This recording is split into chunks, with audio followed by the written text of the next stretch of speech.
एक बार महाराज युधिष्ठिर ने भगवान कृष्ण से फाल्गुन मास में आने वाली कृष्ण पक्ष की विजयी एकादशी के विषय में पूछा।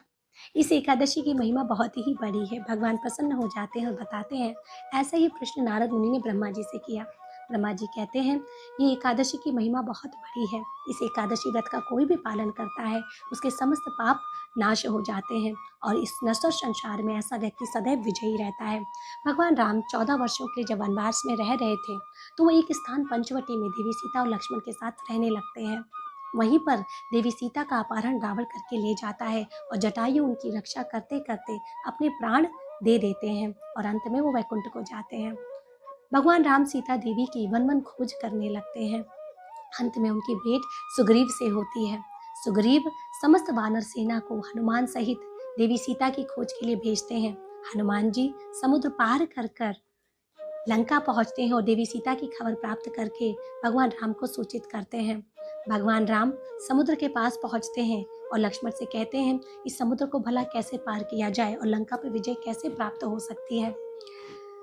लक्ष्मण जी सब जानते थे। लक्ष्मण जी जानते थे भगवान भक्त वत्सल और बहुत ही कृपालु हैं। वो अपने भक्तों को सेवा करने का मौका देते हैं और अपने भक्तों का मान बढ़ाते हैं। भक्त चाहते हैं भगवान का मान बढ़े और भगवान चाहते हैं मेरे भक्तों का मान बढ़े। भगवान भक्त परायण है। लक्ष्मण जी उन्हें एक उपाय बताते हैं। वो कहते हैं, इसी टापू पे श्री बलधव्य नाम के एक ऋषि रहते हैं, आप उनसे जाकर मिलिए, वो हमें इसका उपाय बताएंगे।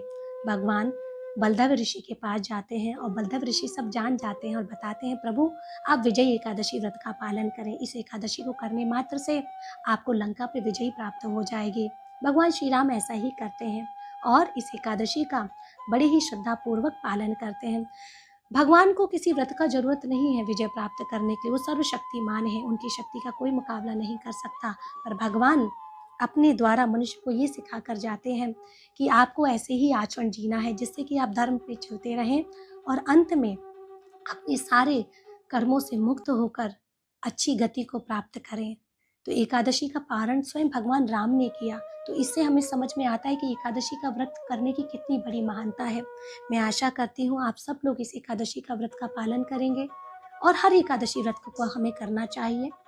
सुबह उठिए, ब्रह्म मुहूर्त में स्नान कीजिए, हरे कृष्ण महामंत्र का जप कीजिए और जितना हो सके भागवत और भगवत गीता आदि का श्रवण कीजिए, भक्तों का संग कीजिए और अगले दिन द्वादशी को इस व्रत का पारायण कीजिए।